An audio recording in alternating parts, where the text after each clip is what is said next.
کہ اسلام میں ایک طرف تو تخلیق کو بدلنا سورہ النساء کی آیت نمبر 119 کے تحت حرام ہے، اور دوسری طرف ختنہ کرنا اور غیر ضروری بالوں کو صاف کرنا سنت مبارکہ ہے۔ آخر اس تضاد کی وجہ کیا ہے؟ مہربانی فرما کے زیر ناف بالوں کو کہاں سے کہاں تک صاف کیا جائے، اس کا بھی حوالہ اور رہنمائی فرما دیں، شکریہ۔ دیکھیں میرے بھائیو، پچھلے دنوں میرا زیر ناف بالوں کے اعتبار سے وہ جو پبلک میں مشہور ہے نا کہ وہ علماء نے زیادہ کیا ہے کہ دفنا دینے چاہیے،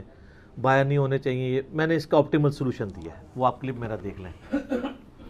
پہلے میں دوسرے پورشن کو ایڈریس کرتا ہوں کہ زیر ناف بال کہاں سے کہاں تک کاٹنے چاہیے۔ پہلے اس کی حکمت آپ سمجھ لیں،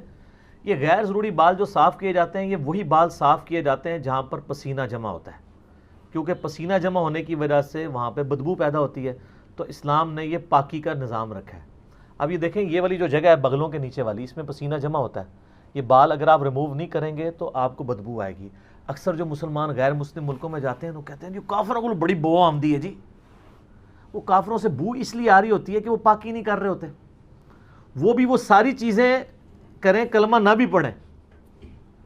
اس کو روحانی مسئلہ ہمارے لوگ سمجھ رہے ہوتے ہیں جی، ٹھیک ہے، حالانکہ خود نماز بھی نہیں پڑھتے۔ اصولوں تو آپ سے بھی بدبو آنی چاہیے، کیونکہ صحیح مسلم میں 246 نمبر حدیث ہے، بندے کے کفر اور ایمان، شرک اور ایمان میں فرق نماز ہے، لیکن اللہ نے دنیا میں پردہ ہی رکھا ہوا ہے، وہ بدبو کی وجہ ان کی پاکی نہ کرنا ہوتا ہے۔ پاکی کریں تو آپ دیکھ لیں، کوئی مسئلہ نہیں ہوگا، نہیں آئے گی بدبو۔ کرسچنز میں کتنے لوگ ہیں جو یہ کرتے ہیں، جوز میں بھی ہیں جو کرتے ہیں۔ تو یہاں پہ پسینہ جمع ہوتا ہے، اس لیے نبی علیہ السلام نے اس کو مشروع فرمایا ہے۔ صحیح مسلم میں حدیث ہے، نبی علیہ السلام نے زیر ناف بال، بغلوں کے بال اور ناخنوں کے لیے 40 دن کی مدت مقرر فرمائی ہے کہ 40 دن میں ایک دفعہ تو لازمی کرنا ہے، ویسے تو ہر ہفتے میں ایک دفعہ کرنے چاہیے۔ مسلم شریف میں حدیث ہے، بخاری مسلم دونوں میں حدیث ہے کہ جمعے کا غسل ہر مسلمان پہ، مرد و عورت کے اوپر، مسلم کے اوپر، اس میں مسلم کے الفاظ ہیں سر، بریلوی دیوبندی نہیں ہے، اہل حدیث نہیں، شیعہ نہیں، یہ واجب ہے، اور اس کی ایکسپلینیشن صحیح مسلم میں کہ ہفتے میں کسی ایک دن کریں، جمعے کا دن ہو تو زیادہ بہتر ہے، جس میں الفاظ ہیں جس میں وہ اپنے جسم کی صفائی کرے۔ صفائی میں صرف میل اتارنا نہیں ہے، یہ غیر ضروری بالوں کو بھی صفائی کہا جاتا ہے، یہ عربی لنگوسٹک میں محاورتاً بات یوز ہوتی ہے، جیسا کہ بخاری کے اندر حدیث موجود ہے کہ نبی علیہ السلام نے فرمایا کہ جب بچہ پیدا ہو تو اس کی طرف سے عقیقہ کرو اور اس سے گندگی کو دور کرو، اور ترمذی ابو داؤد میں وہ گندگی کیا ہے، اس کے بال ریموو کرنے ہیں آپ نے، جس میں کہتے ہیں چانڈ لوانا، اور وہ فرمایا کہ 7ویں دن عقیقہ کرو، ترمذی ابو داؤد میں، اس کا نام رکھو اور اس سے گندگی دور کرو، اس کی طرف سے صدقہ اور خیرات کرو۔ تو یہ ان جگہوں پہ پسینہ جمع ہوتا ہے۔ اسی طریقے سے جو ران کے جو جوڑ ہیں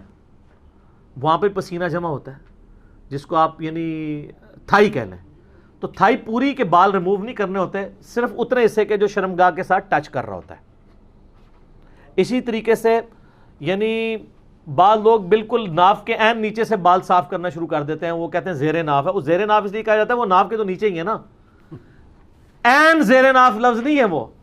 تو ان کی ظاہر ہے ان کو کوارڈینیٹس ڈیفائن کرنے کے لیے زیر ناف کہا جاتا ہے، ٹھیک ہے، ورنہ تو ہم بغلوں کے نیچے جو کہتے ہیں بغلے تو یہ یہاں تک تو نہیں ریموو کرنے، وہ یہی والے ہیں، ٹھیک ہے، اینٹی وینم بھی ہوگا۔